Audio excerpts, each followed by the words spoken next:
Doing sports talk worldwide with some news from the world of boxing. So y'all know what time it is. You ain't in a rush to get concussed, baby. Now heavyweights. And next weekend on October the 26th, we're gonna have your boy Derek Chisora versus David Price, a British dust up, right? And things could happen if somebody wins this fight and comes out unscathed. So what I'm gonna say is David Price, please seize the moment. David Price, is 25-6, right? Big old dude, and people tried to act like he wasn't hyped. He was about 13 or 14-0, and he was going to be the next best thing. And I try to explain, because there's a comparison to David Price and Anthony Joshua. But some people, back in mentioned David Price with Anthony Joshua before he had a loss, and it was almost blasphemous to people. But it's the same type of thing. David Price didn't win a title, but he was definitely on his way. 6'9", chiseled, and hits, just totally hard. Hard puncher. When you talk about the hardest punchers in heavyweight boxing right now, his name comes up. Obviously, Deontay Wilder and Joshua and them kind, but his name will come up too. He's a very hard puncher. He has the chin issues, but like I told you before, he's lost 6 fights, 3 of which to Dope Street Boys. Tony Thompson's first fight was doped. Ekon Tepper is the founder of the Dope Street Boys, and Povetkin is the lead singer.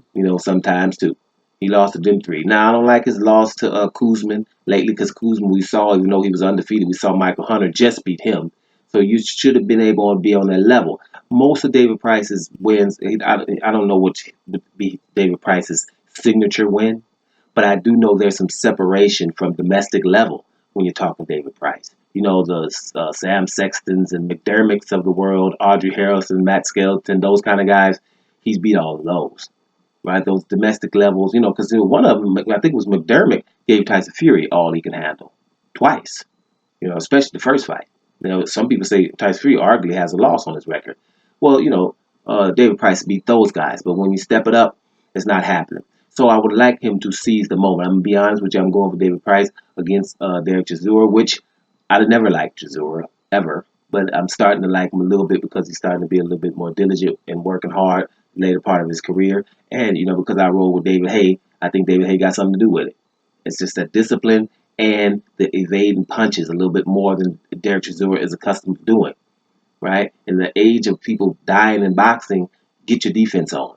You know what I'm saying? And I think that David Haye is somebody who's showing him that. David Haye's the kind of fighter who you wasn't going to hit him and he wasn't going to throw many punches. Not that many combinations, but it's punches, telling punches. And I think that what's happening is a combination of these two together, Derek Chisora and David Haye. It's like Derek Chisora, you throw a lot of punches, but a lot of them not meaning things.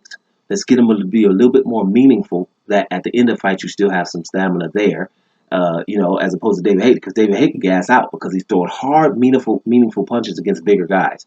But those two together, David Haye's discipline with Derek Chisora, who's just a fighter, and the name War fits perfectly.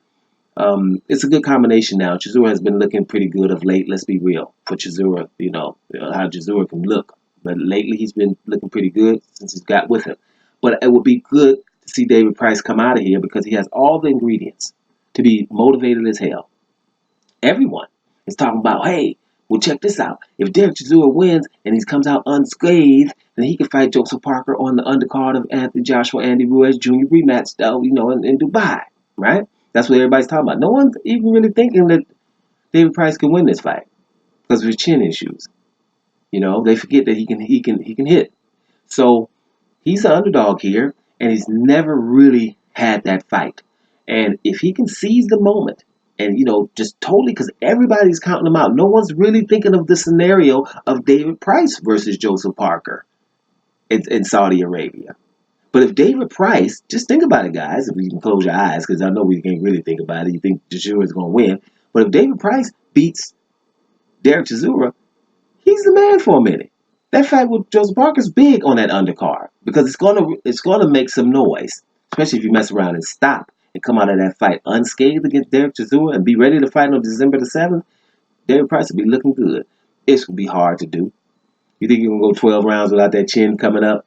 But it's just a thought. I think he should use this motivation of being totally underestimated, like totally underestimated, under nobody's radar. No one's thinking about him. He should be in there right now training his butt off and seize this moment. So let's hope he does it. It's funny, I'm picking sides. Normally, this is one of them fights I really don't care. And when I don't care, basically, then what is it? I go for the underdog. It's just natural human, that's what we do. If you don't give a damn, it's the underdog. And this one, David Price is definitely underdog. And like I said before, he's been beat by Dope Street Boys. He's been beat by a couple of other fighters too, but people who were doped, right? And so I don't count them. He has 3 losses in my opinion. So therefore, let's go, David Price. Let's see what you can do against Derek Chisora. We'll talk about it more in a week, at least one more time for sure. But up until now, I'm saying, David Price, please seize the moment because it could be yours. Dome Sports Talk worldwide. And I'm up out of here, y'all.